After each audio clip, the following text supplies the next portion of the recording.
You ask Tiger to solve. This deals with linear equations with one unknown. The final result is t equals -68. Let's solve it step by step. Group all constants on the right side of the equation. Add 6 to both sides. Group like terms. Simplify the arithmetic.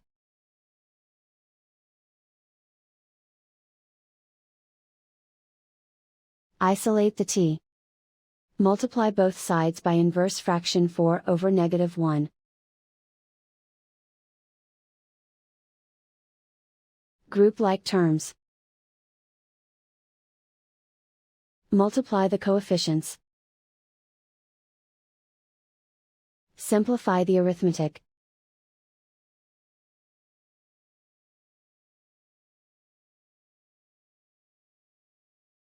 And so the final result is t equals -68.